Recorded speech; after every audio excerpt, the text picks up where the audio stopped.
Welcome back. This weekend, hundreds of people are coming together at Holmes Lake Park to walk to end breast cancer. Uniting in this way does so much for the cause, but for the women being honored as portraits of hope survivors, their journeys with cancer are like pieces in a mosaic, and they want to share their stories to spread awareness. Lifelong educator Carol Mack was 63 when she went in for a regular scan. Results turned up invasive ductal carcinoma. When you're at the end of your career and ready to seek retirement and live the life of being out there and doing things that will fulfill you more personally and professionally. It was a shock. Carol had a family history of cancer. Her mother, grandmother, and a niece had it. That's why she was still getting regular scans. I've never missed my annual checkup. And that habit likely saved her life at a time when most women think they are past a possible diagnosis. They said to me I was stage 1 early detection, and I could be a poster person, not child, but person for making sure you get your early your mammograms and for early detections. Unlike Carol, Jocelyn Hayes had no family history of breast cancer, but she did have an intimate knowledge of what a cancer patient goes through. She was working as an oncology social worker at the time of her diagnosis. So I was sitting next to one of my colleagues at the time who was a nurse navigator, and so I had her look at my mammogram information, and then it just kind of went from there, like more testing, more information, until we actually got the diagnosis. Invasive lobular carcinoma. She learned the news on her daughter's birthday. But then after I had additional testing, we found that the cancer was a lot larger than we originally thought.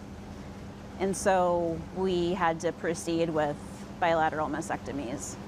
This time spent on the other side of healthcare as a patient, not staff, was transformative. It really does bring about so much perspective, and I feel like I can help my patients and clients in completely different ways than I could have before. It was also invasive lobular carcinoma for academic advisor Amber Christensen.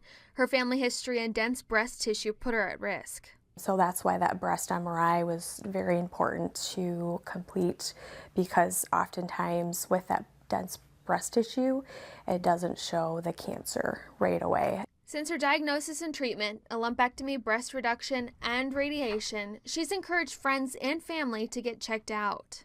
Advocate for yourself, especially if you have family health history of breast cancer, if you have breast dense tissue, as well as to really advocate for that breast MRI. Dance studio owner Kirby Crawford was getting breast MRIs every 6 months. Her mother and sister had been diagnosed with breast cancer before. All the biopsies came back negative. And every 6 months was anxiety-inducing. Then when my sister was diagnosed, I was like, I cannot do this. I cannot do that every 6 months. I cannot get back in that breast MRI machine again. Finally, she decided not to live in fear, but freedom. She consulted with a high-risk counselor and decided on a double mastectomy without a single previous cancer diagnosis. I have to take the next step for my family, for my husband, for my kids, just so I can be there for all of them. And she knows with regular screening, prophylactic care like hers is possible and can seriously improve outcomes for previvors like her. I just said that I lived the best year of my life, anxiety-free after that surgery. It's been a huge weight lifted off my shoulders.